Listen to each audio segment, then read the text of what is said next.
Hi guys, আজকে তোমাদের সাথে স্কুল ড্রেসের ফ্রক কাটিং করার জন্য চলে আসলাম। আমার এই নিয়মে যদি তোমরা কেউ ফ্রক কাটিং করে থাকো তাহলে অবশ্যই পারবে। এই তো দেখো, আমি লম্বা একটা কাপড়কে 4 ভাঁজ দিয়ে নিয়েছি।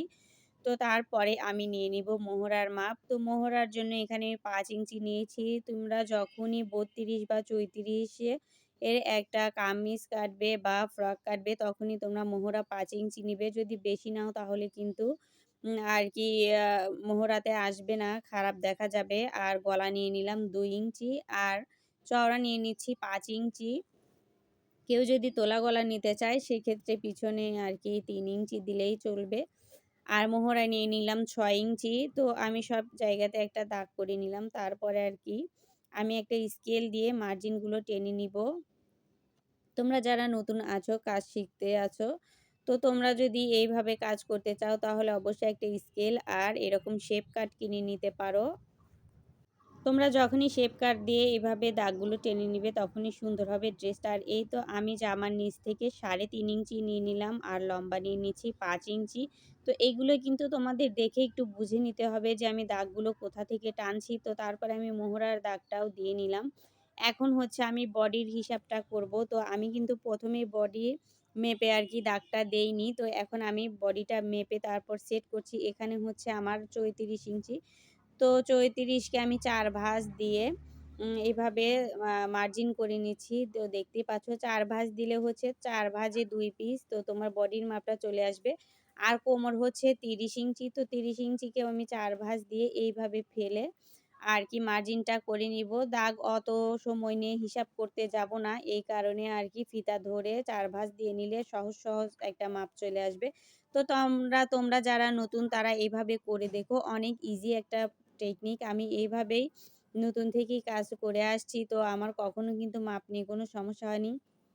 তো আমি পেটের যে মাপ 30 ইঞ্চি কোমর, তার চাইতে কিন্তু আমি 1.5 ইঞ্চি বেশি নিব। কারণ হচ্ছে আমার শেপ কাটে প্রায় 1 ইঞ্চি পরিমাণ চলে যাবে। যেহেতু আমার 4 টে শেপ দিতে হবে।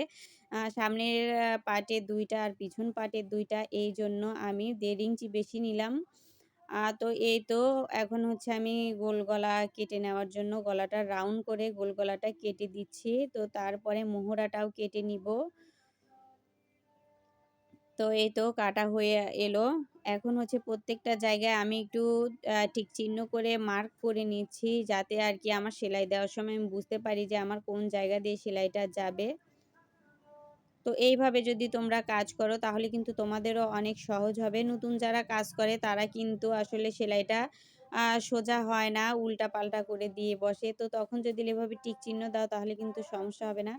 আর আমার ফ্রকের হচ্ছে লম্বায় যাবে 44 ইঞ্চি। তো 44 এর জন্য আমি উপর থেকে আর কি 14 ইঞ্চি বাদ দিয়ে ধরে 44 ইঞ্চি করে কেটে 2 পার্ট কেটে রেখে দিলাম। তারপরে আর কি এখানে আমি হাতা করে নিচ্ছি। হাতার জন্য আমি 4.5 নিয়েছি। হাতার জন্য আমি লম্বা নিয়েছি 17 ইঞ্চি। তো 17 ইঞ্চি দিলে 16 ইঞ্চি টিকবে, যেহেতু এই মেয়েগুলো অনেক চিকন। তো সাইডে নিয়ে নিলাম আমি হচ্ছে 4.5 আর এইভাবে লম্বালম্বি দাগ করে নিচ্ছি আমি। তো এইটা তো তোমরা দেখতেই পাচ্ছ, দেখে বুঝে নিতে হবে বন্ধুরা। আর একবার না বুঝলে তোমরা বারবার আর কি ভিডিওটা টেনেও দেখিয়ে নিয়ে শিখতে পারো। তো এই তো হাতাটা কিন্তু আমার কাটা হয়ে গেল। আর আমি হাতার নিচে রেখেছি 8 ইঞ্চি আর 1 ইঞ্চি সেলাইয়ের জন্য রেখেছি। তো এই তো এখন কিন্তু জামার বেলটাও কেটে নিব।